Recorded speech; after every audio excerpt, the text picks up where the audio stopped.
आता isakal.com आहे देशातील नंबर 1 ची मराठी न्यूज वेबसाईट। प्रत्येक अपडेटसाठी isakal.com ला नक्की भेट द्या। आपण निवडलेला मंत्री विधानसभेमध्ये रमी खेळतो तरी त्याला याचं काही वाटत नाही।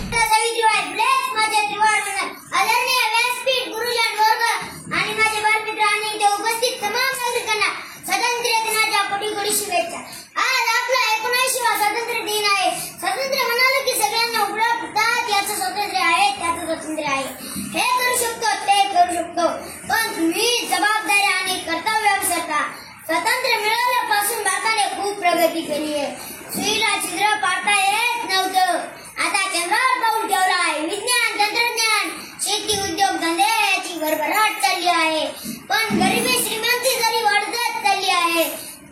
गणतंत्र लोक गोरगरिबांना लुटत आहेत, राजकारणी शेतकऱ्यांना चिरत आहेत। आपण निवडलेला मंत्री विधानसभेमध्ये रमी खेळतो तरी त्याला याचं काही वाटत नाही।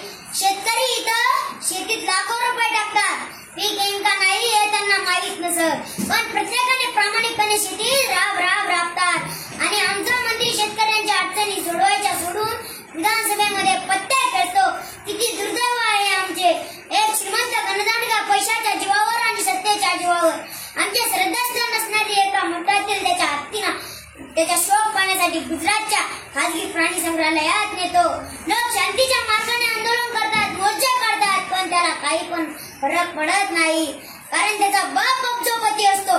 पैशाने तो काही पण विकत घेऊ शकतो, पण त्या गणदांडग्याने आणि त्याच्या बापाने एक लक्षात ठेवावे, पैशाने तुम्ही प्राणी विकत घेता, लोक विकत घेता, पण आमचा स्वाभिमान कधीच विकत घेऊ शकणार नाही। म्हणून लक्षात ठेवा, तुम्हाला स्वातंत्र्य मिळाले आहे, त्या स्वाभिमानाने जगण्यासाठी पैसे पुढे आणि सत्ते पुढे लाचारी करू नये। खोट्याला खोटं म्हणा आणि स्वाभिमान जपा, एवढं बोलतो आणि थांबतो। जय हिंद, जय महाराष्ट्र। महाराष्ट्रातील सर्व बातम्यांचे विश्वासार्ह व्यासपीठ सकाळच्या सर्व सोशल मीडिया प्लॅटफॉर्मला लाईक, फॉलो आणि सबस्क्राईब करा। तसंच सर्व नोटिफिकेशनसाठी बेल आयकॉन प्रेस करायला विसरू नका।